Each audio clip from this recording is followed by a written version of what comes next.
शेष होईछि आठगड़ गड़जातर प्रसिद्ध दोल पर्व। आठगड़ कखड़ी ब्रह्मपुर स्थित कलिगंगा महानदी में बारुणी घाट में बुड़ पकाइले बाबा सर्पेश्वर सह अष्टशंभु भक्त और श्रद्धालु माने हरिहर भेट दर्शन करने सह महानदी में महाप्रभु सह बुड़ पकाई। विश्वास रही एठारे जहाँ मानसिक कले पूर्ण होता है। एही दुर्लभ स्नान पाई हजार हजार संख्यार श्रद्धालुंकर भिड़ जमिथिला।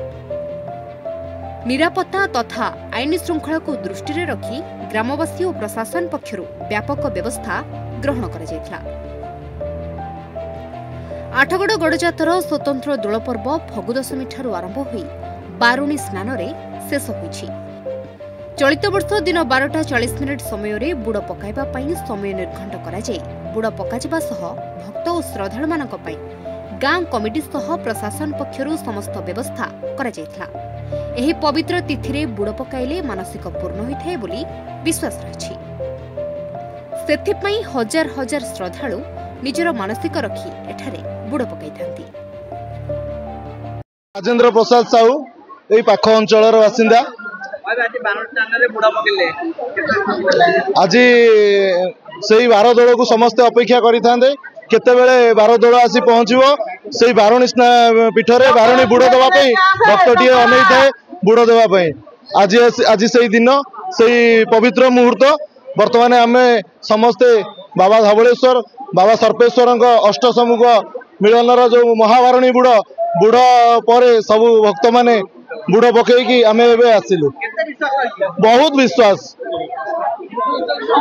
बारुणी गड़जातर जो परंपरा रही दोल परंपरा गोटे अन्य परंपरा केमती देखुंत गड़जातर लोक हिसाब आज्ञा ये तो बारुणी यात्रा हूँ आमे आम बापा बापा जेजे बापा अमल भी आम देखी आसुचु ये बारुणी यात्रा एमती परंपरा अनुसार पालित हो।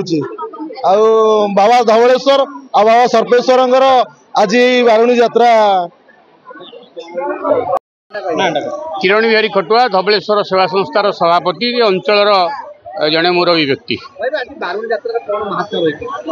बारुणी स्नान आज पालन करागला फगु दशमी ठारू विमान माने सबू बाहरी विभिन्न अंचल विशेषकर धवलेश्वर सर्पेश्वर सिद्धेश्वर रामेश्वर ग्रामेश्वर सपनेश्वर अष्टशंभु एवं ये अंचल जिते देवादेवी अच्छा सबू विमान सुसज्जित विमान फगु दशमी ठारू ब्राह्मण वस्त्र यात्रा ठारू आज बारुणी पर्व माने ब्रह्मपुर आज शेष होगी। जेहेतु भगवान क्लांत हो पड़ी ठाकुर अबीर खेली रंग खेली सी क्लांत हो पड़ी आज यही घाटे सी बुड़ पकईकि सी गाधे स्नान कर सबू देवादेवी ये विराजमान कर ऐतिह्य संस्कृतिर यात्रा ये भाईचारार यात्रा ये परंपरार यात्रा ये अंचलर यात्रा।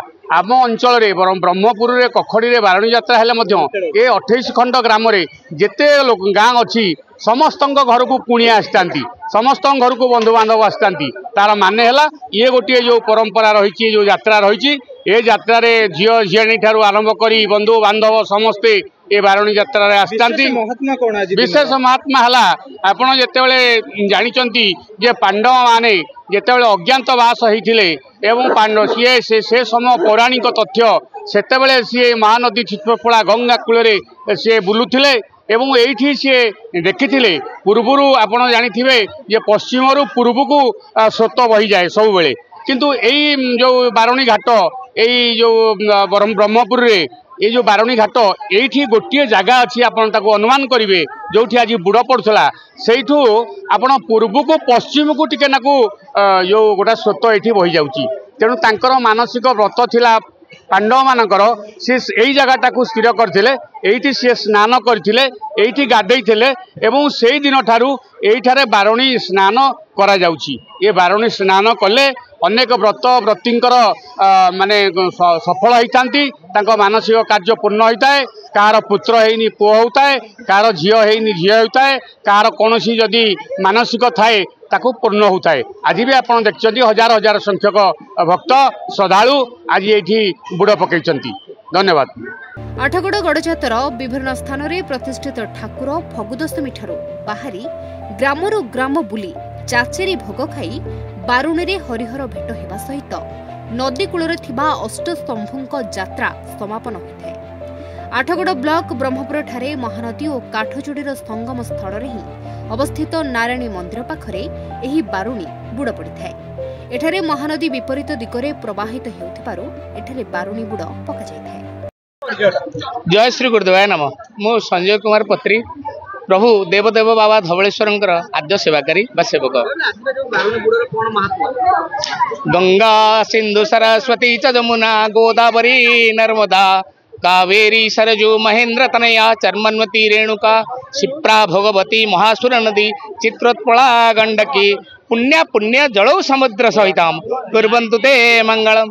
जो पवित्र नदी सहित महोदधिर समस्ते मिसिकी समस्तंकर मंगल करंतु। यह ही मोर आज बारुणी स्नान रे ठाकुरंग पाखरे एतिकी मोर मिनती। आज होची महाबारुणी स्नान। आमर पुराण रे अछि दोलेतु दोल गोविंदम चापेतु मधुसूदनम रथेतु वामनं दृष्ट्वा पुनर्जन्म न लभ्यते। कौन ना जदि आम दोलरे दोल गोविंद को दर्शन कले बा चाप जो चंदन चापरे प्रभु को मधुसूदन को दर्शन कले एवं वामनं दृष्ट्वा भगवान वामन रूप में आसी था कौटी ना रथरे जो आम दर्शन करिथाउ आमर जेतिक जन्मर पाप सब क्षय होता है एवं चतुर्वर्ग फल प्राप्ति होता है बोली आमर विश्वास। चतुर्वर्ग फल होची धर्म अर्थ काम एवं मोक्ष। आज जो बारुणी आपण कहले ठाकुरंकर एटा होची चैत्र मास रु एटा होची चैत्र मासरे पड़ी थाए। चैत्र मासर त्रयोदशी तिथि एवं सप्तविशा नक्षत्र जोग हेले ताहा महाबारुणी स्नान रे परिणत होता है।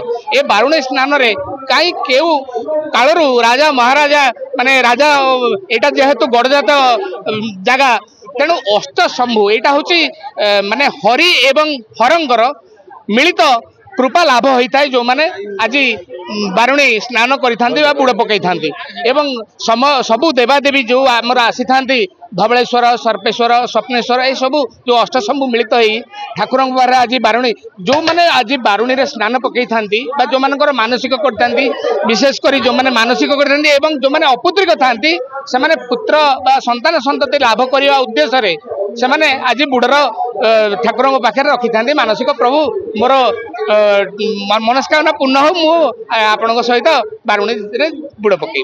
काहे केबे ठारू एठारे बारुणी बुड़ पड़ी आसुथिबा बेले किंबदंती कहे पांडव माने अज्ञात वनवास काल रे एठारे बुड़ पकाई पूजार्चना करिथिले। सेथिपई सेबेठारू ही एठारे हजार हजार संख्यार श्रद्धालु बुड़ पकाउछंती।